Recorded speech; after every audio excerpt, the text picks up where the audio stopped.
ಕುಡಿಯೋ ನೀರಿಗೆ ಕೊರತೆ ಆದಂತೆ ನಾವು ರೈತರಿಗೆ ಮೇವಿನ ಬೀಜಗಳನ್ನು ವಿತರಣೆ ಮಾಡಿ ಅವುಗಳನ್ನ ಬೆಳೆ ಬೆಳೆಸಿ ಹಸಿರು ಮೇವಂತ ಕೊಡಬೇಕು ಅಂತ ಹೇಳಿ ತೀರ್ಮಾನ ಮಾಡಿ ಕೊಡ್ತಾ ಇದ್ದೀವಿ ಅಂತ ತಿಳಿಸಿದ್ದಾರೆ.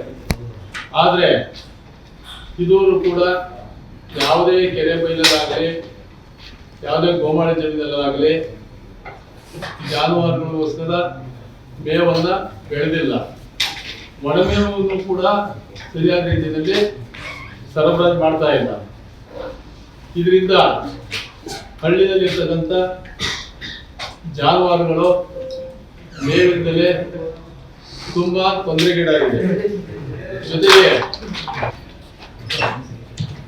ಕೂಡಲೇ ನಾನು ಈ ಮೂಲಕ ರಾಜ್ಯ ಸರ್ಕಾರದ ಒತ್ತಾಯ ಮಾಡೋದೇನೆಂದ್ರೆ ಹಸಿರು ಮೇವನ್ನ ಬೆಳೆ ಬೆಳೆಯಲಿಕ್ಕೆ ಹಾಗೂ ಏನು ಜಾನುವಾರುಗಳಿಗೆ ಕುಡಿಯೋಕೆ ನೀರಿಲ್ಲ ಆ ನೀರನ್ನ ಸರಬರಾಜು ಮಾಡಬೇಕು.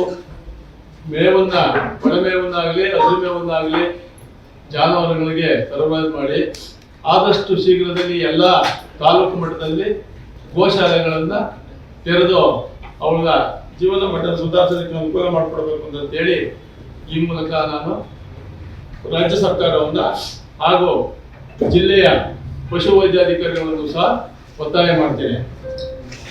ಸ್ಥಳೀಯ ಹಾಗೂ ನಿಖರ ಸುದ್ದಿಗಾಗಿ ಸಬ್ಸ್ಕ್ರೈಬ್ ಆಗಿ ಬೇಮಾ ವಿಜಯ ಡಿಜಿಟಲ್ ಯೂಟ್ಯೂಬ್ ಚಾನೆಲ್ ಹಾಗೂ ಪಕ್ಕದಲ್ಲಿ ಕಾಣುವ ಬೆಲ್ ಐಕಾನ್ ಕ್ಲಿಕ್ ಮಾಡಿ ಕ್ಷಣ ಕ್ಷಣದ ಅಪ್ಡೇಟ್ಗಳನ್ನು ಪಡೆದುಕೊಳ್ಳಿ.